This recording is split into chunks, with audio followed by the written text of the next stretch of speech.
አቶ በረከት ደጋግሞ ስለ ፈተናዎች አንስተዋል። ከአቶ በረከት ጋር ረጅም ጊዜ ከኢህአዴግ ባለስልጣናት በተለየ መንገድ ብዙ ጊዜ ተገናኝተናል። ፈተናውን የወደቀው ማን ነው የሚለው ላይ ግን ያስቸግራል። ኢህአዴግ ነው ተቃዋሚው ነው? መቼም የኢትዮጵያ ሕዝብ ድንጋይ እየወረወረ ያለው በተቃዋሚው ላይ ሳይሆን በኢህአዴግ ላይ ነው። በየቦታው ቤት እየተቃጠለ ያለው በኢህአዴግ ካድሬዎችና ካቢኔዎች እንጂ የተቃዋሚ አይደለም። ስለዚህ ዞሮ ዞሮ ፈተናውን መቼም አንድ ተማሪ ፈተና ያልፋል ወይም ይወድቃል። ፈተናን የወደቀው ማን ነው የሚለው ላይ አሁንም ቢሆን ኢህአዴግ ደጋግሞ ቢያስብበት ይሻላል። ምክንያቱም ዋናው ቢያንስ ፈታኙ ህዝብ እስከሆነ ድረስ ህዝብ ደግሞ እየወሰዳቸው ያሉት እርምጃዎች በደንብ ያሳያሉ። ባለፈው ክረምት በአጋጣሚ አቶ በረከት ካነሳው ጥያቄ አንዳንድ ነገሮች ላይ ተነስቼ ባለፈው ክረምት በአጋጣሚ አሜሪካ ለተወሰኑ ጊዜ ቆይቼ ነበር። አትላንታ ላይ ካገኘኋቸው የቀድሞ ኢህአዴግ ባለስልጣናት ጋር አንዱ አቶ ጁነዲን ሰዶ ነበር። በአራት ነገሮች ላይ ከሞላ ጎደል ተስማምተናል። አንደኛው ኢትዮጵያ ውስጥ ያለው ፌዴራሊዝም የይስሙላ ፌዴራሊዝም ነው የሚለው ላይ ተማምነናል። ሁለተኛ ኢትዮጵያ ውስጥ ያለው ዲሞክራሲ የይስሙላ ዲሞክራሲ ነው የሚለው ላይ ተስማምተናል። ለብዙ ዓመታት የመራሁት የኦሮሚያ ክልላዊ መንግስት ያለው ስርዓት ፌዴራላዊም ዲሞክራሲያዊም ሳይሆን የሞግዚት አስተዳደር ነው የነበረው፣ እሱን ሲመራ ነበር የሚለው ላይ ተስማምተናል። እኔም ኦሮሚያን ሳስተዳድር ነፃ አልነበርኩም የሚለው ላይም ተስማምተናል። አልተስማሙም ካለ ጠይቁት ማለት ነው። ስለዚህ እንግዲህ ምንድነው እኔ ለማለት የፈለኩኝ ምንድነው በአጠቃላይ መሰረታዊ የኢትዮጵያ ህዝቦች አሁን እየጠየቁ ያለው ምንድነው ነው። እኔ ቢያንስ የፖለቲካል ሳይንስ አስተማሪ እስከሆንኩ ድረስ ህዝብ እየጠየቀ ያለው መሰረታዊ ጥያቄ መሰረታዊ ለውጥ ነው። መሰረታዊ ለውጥ ደግሞ አሁን አቶ በረከት ባለው መንገድ የሚመለስ አልመሰለኝም። ምክንያቱም አሁን ተመጣጣኝ ምርጫ የሚባለው ካለፈው ምርጫ በፊት ቢሆን የተሻለ ነበር። ህዝብ ትንሽ ተራምዶ አሁን መሰረታዊ ጥያቄዎችን እያነሳ ስለሆነ ማለት ነው። ነፃም ምርጫ እያካሄድኩኝ ነው ይበልም ይተው እሱ የኢህአዴግ ጉዳይ ሆኖ ኢህአዴግ ግን ሁለት ምርኩዞች አሉት። አንደኛ ምርኩዙ ምርጫ ቦርድ ነው። ሁለተኛ ምርኩዙ ደግሞ ጠመንጃው ነው። ጠመንጃውን አስቀምጦ ኢህአዴግ ምርጫ ቦርድንም ገለልተኛ አድርጎ ሁለቱም ምርኩዞቹን አስቀምጦ ከተወዳደረ በአንድ ወር እንቅስቃሴ ኢህአዴግን ለማሸነፍ ካልቻል ኢህአዴግ የሚጠይቀው 20-30 ዓመት ሳይሆን ኢህአዴግ ለ100 ዓመታት እንዲገዛን ይፈርምለታል ብዬ ነበር። ኢህአዴግ እንግዲህ ምርኩዞቹን አላስቀመጠም። ተወዳድሮ 100% አሸንፋለሁ ብለዋል። እንቆቅልሹ ግን ኢህአዴግ አዲሱ ፓርላማ ስልጣን ይዞ አንድ ወር በላይ ሳይቆይ ከየአቅጣጫው ቢያንስ ኦሮሚያና አማራ አካባቢ ቆይቶ የኢትዮጵያ ህዝብ 100% መረጥኩ ባለው ላይ ድንጋይ የወረወረ መሆኑ ከዛ የተሻለ ምስክር የለም። ከንግድ ማህበረሰብ የመጣ ሰው ወደ መፍትሄው የሚቀርብ መናገሩ ደስ ብሎኛል። ከዛ በሱ አጠቃለል ኢህአዴግ አሁን ኢህአዴግን የሚያስፈልገው መታደስ ሳይሆን እንደገና ዳግማዊ ውልደት ያስፈልገዋል ያለ ይመስለኛል። እውነትም እንደ ክርስቶስ ኢህአዴግ ዳግማዊ ውልደት የሚያስፈልገው ይመስለኛል። ለዛ ከተዘጋጀ ብዙ ነገሮች የሚቀሉ ይመስሉኛል። ከዳግማዊ ውልደት ግን ኢህአዴግ የመጨረሻ ውለታ የሚሆነው ነፃና ፍትሃዊ ምርጫ በዓለም ላይ የታወቁ መስፈርቶች አሉ። እነዛ ነፃና ፍትሃዊ ምርጫን በኢትዮጵያ ህዝብ ፊትና በዓለም ፊት ምናልባትም በታሪክ ፊትም ኢህአዴግ ያንን ማረጋገጥ ከተቻለ ከኢህአዴግ ጋር ያለንን ጠብ አቁመን ኢህአዴግ እንደምለው ወደ ልማታዊ መንግስትም ወደ ልማታዊ ስራም ወደ ዘላቂ ብልጽግናም ህዝቦችም ደግሞ መብቶቻቸውና ክብሮቻቸው ተጎናጽፈው የሚኖሩባትን ሁላችንም በኩልነት የምታስተናግድ ዲሞክራሲያዊ ኢትዮጵያን ሐቀኛ ፌደራሊዝምና ዲሞክራሲያዊ ስርዓትን ለመመስረት ይቻላል። ፈተናውን የወደቀው ኢህአዴግ ነው፣ ድንጋይ የሚወረወረው በኢህአዴግ ነውና የሚል ንግግር ተናግረው ነበርና እኔ ድንጋይ የሚወረወርበት ብቻ ሳይሆን የሚያስወረውርም ወድቋል ብዬ ነው ማስበው። በኔ አንድ ወላይተኛ አባባል አለ፣ ጎይሮ ርፔ ጎቾ ራይታ ይባላል። ከገደሉት አስከሬን የጎተቱት ይብሳል ይባላል። ደግሞ አለው ከገደሉ በኋላ እንደገና አስከሬን መሬት ላይ መጎተት አለና ከግድያ ይልቅ አስከሬን መሬት ላይ መጎተት በጣም የሚያናድድ ነው እና ድንጋይ እንዲወረወር እያስተባበሩ ቆይቶ ያን እንደ ድል መቁጠር ለኔ ተገቢ ነገር አይመስለኝም። እና ሼር የሚያደርገው መንግስት በበኩሉ በተወሰኑ ነገሮች ለተከሰተው ነገር ኃላፊነቱን ወስዶ ይቅርታ ወስዶ ጠይቋል። እኔ እንደገባ ግን ከተቃዋሚው ፓርቲ ለምን እንደዚህ ያልተደረገ? በኢህአዴግ በኩል በተለይ ባቶ በረከት ከቀረቡት ሐሳቦች ምንም አይነት ከነበረው ነገር ፍንክች ያለ ማለት ነገር እዛው ላይ ነገር ግን ይሄ መድረክ ምናልባት ነገሮችን ያስተነፍስ ይሆናል ተብሎ ብቻ ሴርሞኒያል ሆኖ የቀረበበት ነገር ሆኖ ነው ያገኘሁት ለኔ እንጂ የምር ከነበርንበት ችግር ላይ ሂደን አስቸኳይ ጊዜ አዋጅ ላይ የደረስንበትን ነገር እንደውም ጥያቄዎቹ የመጡት ጥሩ በመስራታችን የሚጠይቅ ትውልድ በመፍጠራችን ነው በሚል ችግሩን የመሸሽ ነገር ነው ያየው። ነገር ግን በመግቢያቸው ላይ ሲናገሩ ከዚህኛው መደምደሚያቸው ጋር ይፋለሳል። የስልሳዎችን ትውልድ ጠያቂ በመሆኑ አድርቀው ጀምረዋል። ረጅም ጊዜ የነጻነት ክብር ያላት ሀገር መረከባቸውን የህዝብ ነጻነቱና መብቱን የሚጠይቅ ህዝብ መሆኑን ያውቃሉ። ታዲያ ይሄኛው እንዴት ነው ሌላ ውጤት የሚሆነው? የኢህአዴግ ልዩ ችሎታ ሆኖ የሚቆጠረው ለምንድን ነው? የሚጠይቅ ትውልድ በኢትዮጵያ ታሪክ የነበረ ነው፣ ያንን ታሪክ ኩራት ይዘን ነው የመጣ ነው ከተባለ ይሄ ምን ሆኖ ለኢህአዴግ ተሰጠው? አሁን የወጣቶች ጥያቄ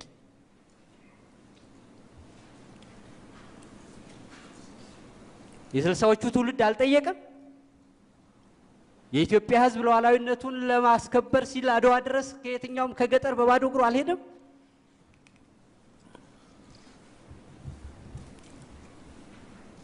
ደግሞስ አሁን የተነሳው ነገር ለኢትዮጵያ ታሪክ ብቻ አዲስ ነገር ነው? የኢትዮጵያ ፌኖሜናን አይደለም?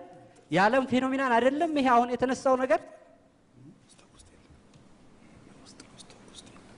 ኢትዮጵያ ከ35 ዓመት በታች ያለው ወጣቱ ነው ኢህአዴግ እንደሚለው በኔ እምነት የከተማ ጫጫታ ሳይሆን ደግሞ አሁን ያንን ፓራዶክስ በቀየረ ሁኔታ እንቅስቃሴው የተጀመረው ከወደ ገጠር ነው፣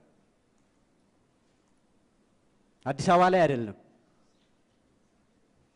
በየወረዳ ከተሞች በየገጠሮች ነው የገባው። ይሄ አሁን ከኢህአዴግ ናሬሽን ጋር እንዴት ሆኖ ይጣጣማል? ለኔ ኢህአዴግ በአመለካከት ደረጃ እንዳለ እስካልተቀየረ ድረስ አሁን ባለው ሁኔታ የኢትዮጵያ ችግር የሚፈታ አይመስለኝም። በቁጥጥር የበዛ የሚታገላቸውና የሚታገልላቸው ገና ያሉት ያስተሳሰብ ብዝሃነትን የማይቀበል ድርጅት የችግሮች ሁሉ መፈልፈያ እዛ ላይ ያለ ነገር። ስለዚህ የዲሞክራሲን መልካም አጋጣሚና አስከፊ ገጽታውንም ሪስኩንም ስልጣን እስከማጣት ድረስና የህዝብን ሉዓላዊነትና የስልጣን ባለቤትነት እስካልተቀበለ ድረስ አሁን በሚላቸው አዳዲስ መድረኮች በመፍጠር ህዝብን ማወያየት ምናምን በሚባሉ ነገሮች የኢትዮጵያ ችግር በጣም ሰፊ ነው። ህዝቡ ብዙ ነው። የችግሩ አይነትና ስፋትና ጥልቀትም ብዙ ነው። አሁን ባለበት ሁኔታ ችግሮች የሚፈቱበትና ችግሮች የሚፈለፈሉበት ፍጥነት በጣም የተራራቀ ነው። ስለዚህ የሁሉንም ኢትዮጵያውያን ተሳትፎና የሁሉንም የኢትዮጵያ ልጆች አስተዋጽኦ እስካላደረግን ድረስ እርስዎ ታገልኩት ያሉት አመለካከት አሁን እየመጣ ነው። ደርግን መዋቅር ሳያፈራርሱ የዲሞክራሲያዊ አስተሳሰብን በዛ ስርዓት ማስቀመጥ አይቻልም። ደርግ መፍረስ የመጀመሪያው ነበር ትሉ ነበር። አብዮታዊ ድርጅትነቱና ችግርን በድፍረት ይጋፈጣል የሚለውን የአብዮታዊ መሰረታዊ አስተሳሰብ የተወና ወደ አድርባይነት እየተንሸራተተ በጥቅመኛ ፖለቲከኝነት ተያይዞ አገራችንንም ኢህአዴግንም የሚያጠፋ ነገር እንዳይሆን ኢህአዴግ ያስተሳሰብ ችግር እንዳለበት አሁንም ለመለወጥ ዝግጁ እንዳልሆነ አይቻለሁ። አቶ በረከት ያስቀመጧቸው ነገሮች ዳይናሚዝምን ፈጥረናል፣ ጠያቂ ማህበረሰብ ፈጥረናል ነው። ለኔ ግን የፈጠራችሁት እምቢተኛ ህዝብ ነው የፈጠራችሁት። እምቢ የሚል ህዝብ ነው የፈጠራችሁት። ይሄን እምቢተኝነት ነው ቅድም አቶ ልደቱ እንዳስቀመጠው ይሄን እምቢተኝነት የሚመራ የፖለቲካ ኃይል ግን ተጨፍልቋል። ችግሩ እዛ ላይ ነው ያለው። ለኔ ዳይናሚክ የሆነ ማህበረሰብ የጋና አይነት መንግስት ይኖረዋል ማለት ነው። በጣም የሚያስፈራው ነገር ምንድነው? ፖለቲካው እኔ አንድ ትልቅ ጉምቱ ፖለቲከኛ ህዝብ ነው ፓርቲ መምራት የለበትም ነው ያለው። ምናልባት መሮት ይሆናል 23 ዓመት የኢትዮጵያ የፖለቲካ ኃይሎችን መጨፍለቅ ወደ ፓብሊኩ ሲወስደው ህዝብ ነው አገር መምራት ያለበት ፖለቲካ መምራት ያለበት የሚል ህዝብ ነው። ይሄ እንዴት ሊመጣ ቻለ ነው? እዚህ ላይ ነው መወያየት ያለበት። እንዴት ነው የቆመ የፖለቲካ ፓርቲ ይዘን የዚህን ሀገር ችግር ከገዢው ፓርቲ ጋር ቻሌንጅ አድርገን ወደ መፍትሄ የምንመጣበት መንገድ ነው። ምናልባት ጀነራል ጻድቃን ገብረትንሳኤ ያመጧቸው 3 ሴናሪዮች ነበሩ። እየገደልን ጉልበታችን እየተጠቀምን እስከ መጨረሻው እንሄዳለንና የመጣው ይምጣውና መጨረሻ ላይ መፍረስ ከሆነ አደጋ ነው። ቅድም ምናልባት የተለያዩ ሰዎች የተለያየ አስተሳሰብ አላቸው። አንዳንዶቹ የባላደራ መንግስት ይላሉ፣ አንዳንዶቹ የሽግግር መንግስት ይላሉ። ከአቶ ልደቱ ወረቀት ላይ የመጣው ሀሳብ ስርዓቱ እንደተጠበቀ ሆኖ ነገር ግን በኮሚሽን ደረጃ በአዋጅ ደረጃ የሚቋቋም ኃይል ሲስተሙ መቆየት አለበት። ኢህአዴግ 1983 ላይ መጣና ኑ ነው ያለው። ሽግግር መንግስት ለመፍጠር 4 ኪሎ ትገባና ኑ በጋራ መንግስት እናቋቁም ያስኬዳል። ኃላፊነቱን ለማን ሰጠን ነው ሽግግር መንግስት የሚፈጥረው የሚለውን ነገር ማየት ያስፈልጋል። እና በዚህ ላይ ምናልባት ሁለታችሁም ከመድረክ ላይ ዋት ኢዝ ሽግግር መንግስት ዋት ኢዝ ባላደራ መንግስት እንደገና ይሄ ስርዓት በቆየበት መልክ ምክንያቱም የችግሩ ዋና ተጠያቂ መንግስት ከሆነ የመፍትሄ አካል መሆኑ መቀጠል አለበት ስንል ምን ማለት ነው? ነገር ግን ይሄን የህዝብ እምቢተኝነት የምትመልሱበት መንገድ ምንድነው? ይሄ ህዝብ እምቢተኝነት እውነት ህዝቡ የለውጥ ኃይል መሆኑን የሚያሳይ ነው? የለውጥ ኃይል ማለትስ ምን ማለት ነው?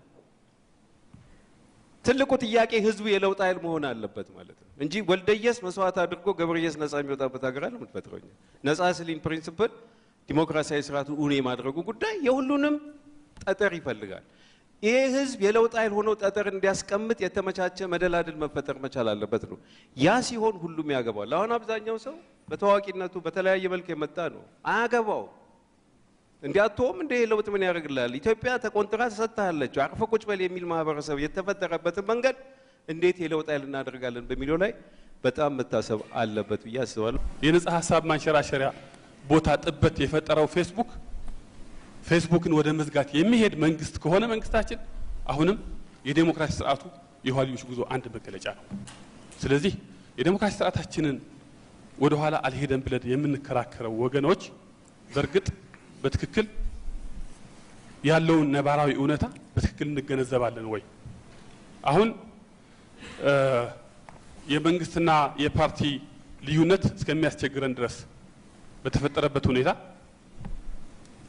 ሐሳብን ለመግለጽ በምንሳቀቅበት ሁኔታ አስፈጻሚው ጡንቻው ከፓርላማው በሚታይ ሁኔታ የገዘፈ በሆነበት ሀገር ሚዲያችን ከማወደስ ውጭ ችግርን የማይናገር በሆነበት ሀገር የዲሞክራሲ ምህዳር አለ ብሎ ማለት የእውነታውን መሸሽ ስለሆነ አሁን የተፈጠረው ችግር የዲሞክራሲው አለመዳበር ውጤት ነውና ያንን አድሚት አድርገን መቀበል ይገባናል።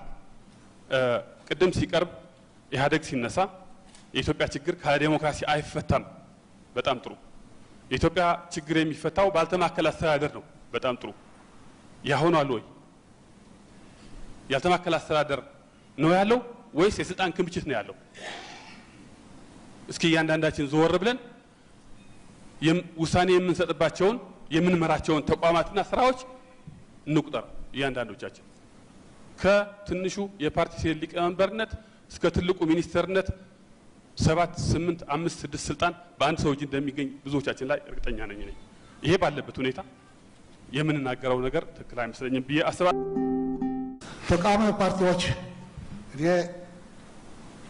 ዶክተር መራራ፣ ኢንጂነር ይልቃል፣ ሌሎችም ጓደኛሞች ናቸው። ወደ 10 ጊዜ ፎርማሊ የፖለቲካ ፓርቲ አይደላችሁ፣ ኢትዮጵያን አታውቁት ብያለሁ። ዶክተር ማወቅ አገር ማለት ቀላል አይደለም። እኔ ብያለሁ፣ ኢህአዴግም ቢሆን ራፍ ነው 50% ነው የሚያውቃት ሀገሯ። ታሪኩ አልመረመረም፣ አላወቀም። ዋናው አንድ የሚያደርገን ስቃያችንና ጸጋችን ትንሽ ነው ብያለሁ።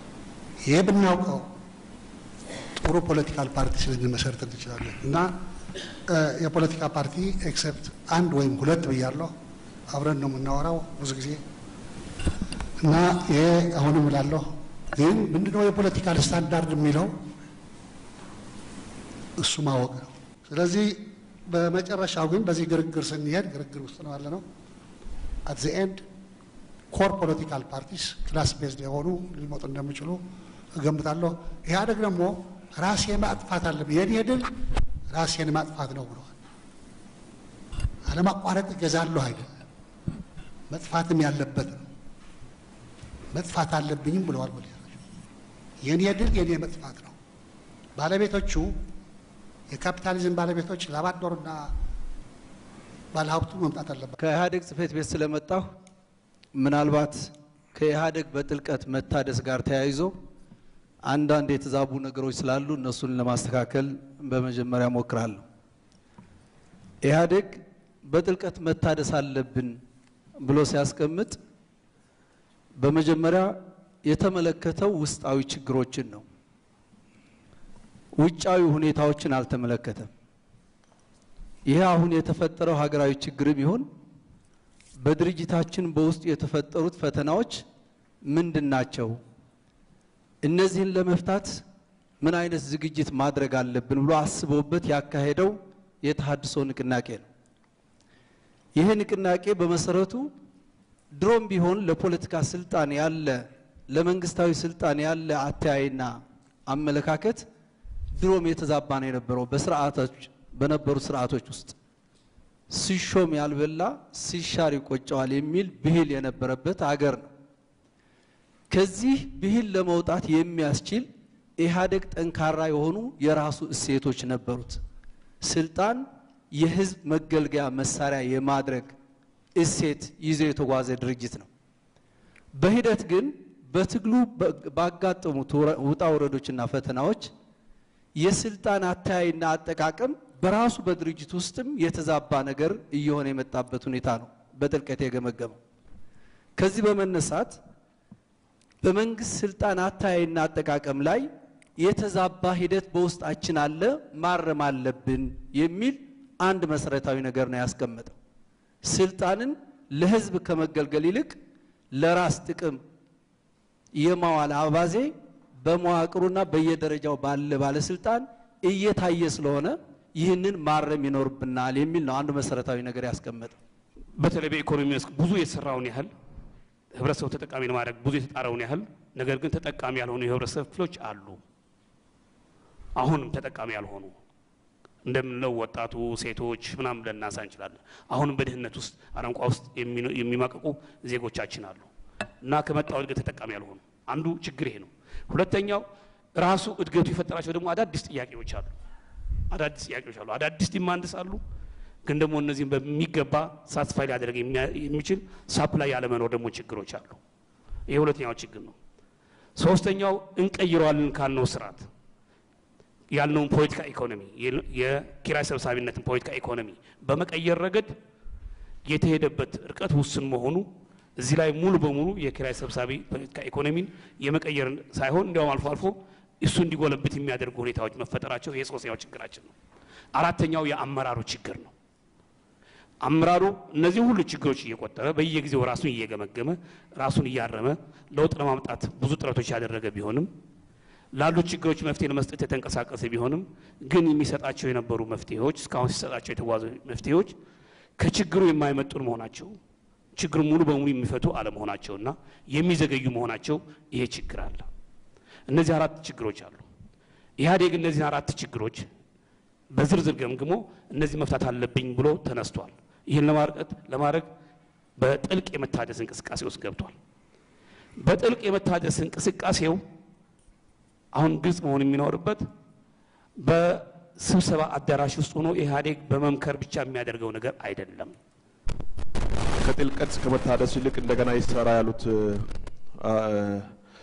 የባህል ሀብቱ ተወካይ የተናገሩትን በተመለከተ ምሰሶ ከፈረሰ እንደገና መታደስ የሚባል ማለት እንደገና መሰራት የሚባል ነገር የለም። አዲስ ቤት ስለሚሰራ አዲስ ነገር ነው የሚቀላቀልበት።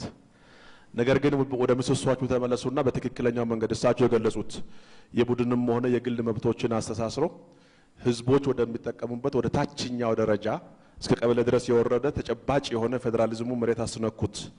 በዚህ መሰረትም ሁሉንም ያሳትፋሉ ያሉትን ተስማምቼ በጥልቀት የመታደሳችን አላማም ወደዛ ለመመለስ ስለሆነ እንደገና መሰራት ሳይሆን በጥልቀት አድሰን በላያችን ላይ ያሉ አዋራዎችን በማራገፍ የሚያብረቀርቅ ሐውልት መሆን ይኖርብናል፣ ለሁሉም የሚታይ ማለት ነው። አንዱ ኢህአዴግ ድርጅቶችን ፈጥሯል ብሎ ያሉት አስተሳሰብ አዳጊ ነው። እሳቸው የሚናገሩት ለምሳሌ እሳቸው የተጋሩት የኢህአዴግ አስተሳሰቦች አሉ። የዛሬ 25 ዓመት የማይቀበሏቸው አሁን ደግሞ የተቀበሏቸው። ስለዚህ ኢህአዴግ አስተሳሰቡን ወደ ሌሎች ከትጥቅ ትግሉ በኋላ ወደ ተደራጁ አካባቢዎች ማስፋፋቱ እንደ ጥፋት መወሰድ አለበት ብዬ አላምንም። እዛ አካባቢ ያሉ የህብረተሰብ ክፍሎች እሳቸውም እንዳለፈው እኔም የዛሬ 24 ዓመት ውስጥ በዚህ ትግል ውስጥ ቆይቻለሁ እና ይሄን አስተሳሰብ እኔ ቀደም መግዛቴ ነውር ነው ብዬ አላምንም። እሳቸው አሁን የገዙት የመጣው ማለት ነው። ስለዚህ ይሄ አስተሳሰብ የሚያድግ አስተሳሰብ እንደሆነ መወሰድ አለበት ብዬ ወስዳለሁ። ምርጫውን በተመለከተ ያነሱት ላይ ሁለቱም ምርጫዎች ላይ ቅድም አቶ በረከት እንዳሉት እኛም በውስጣችን በዚህ ጉዳይ ላይ ደስተኞች ወይ ጥሩ ነን ብለን አንወስድም። ነገር ግን የተቃዋሚዎችን ድርሻ አለመጥቀሱ አልስማማበትም። እርሶ እንዳሉት ግልጽ ፖሊሲ ስትራቴጂ ኖሯቸው ኃይላቸውን ገንብተው ህዝቡን አሸንፈው የህዝብ አስተሳሰብን አሸንፈው የራሳቸው ማድረግ የቻሉ የፖለቲካ ኃይሎች አለመኖራቸው ኢህአዴግ ለመጠቅለል እንደተመቸው አድርጎ እድል እንደፈጠረ መገምገም ነበረበት። ኢህአዴግ ብቻ አይደለም። ኢህአዴግም በሩ በአግባቡ ከፍቷል ወይ? በዚህ በኩል ያሉት ውድለቶች አሉ መታረም አለባቸው ወይ? አዎ ብለን ለድርድርም በግልጽ መንግስት መቋም ወስዶባቸዋል። ነገር ግን ተቃዋሚዎችም ከጥላቻና እዛም የሚረግጥ በአቋራጭ መንገድ የሚፈልግ ከመሆን አልፈው አሁን እርሶ እንዳሉት በተደራጀ መንገድ አላማቸውን መነሻና መድረሻቸውን ለይተው የህብረተሰብ አስተሳሰብን አሸንፈው ጥያቄ መልሰው ከኢህአዴግ ተመራጭ ሆኖ መታየት ከኢህአዴግ ተወዳጅ ሆኖ መታየት አለመቻላቸው እንደ ድክመት መገምገም ነበረበት ብዬ ነው የምወስደው እና እንደ አደይ አበባ ምርጫ ሲመጣ ብቻ የሚፈኩ ሳይሆን ወይ ደግሞ የሆነ ግፊት ሲመጣ እድል እንደተመቻቸላቸው የሚፈልጉ ሳይሆኑ ዘላቂ ስራ ሰርተው ተዘጋጅተው አሳምነው አሸንፈው ከኢህአዴግ የተሻሉ መሆናቸውን አሳይተው በህዝብ ተመራጭና ተወዳጅ መሆናቸውን ማቅረብ አለባቸውና ፖለቲካዊ ሙስና ያሉት ኢህአዴግ ውስጥ ያሉ ድክመቶች ብቻ አይደለም ለዚህ እድል የፈጠሩት። ኢህአዴግ ውስጥ ግን ድክመት አለ፣ መፈታት ያለበት መፈታት የሚገባው ድክመት እንዳለ መነሳት ያለበት ብዬ ወስዳለሁ።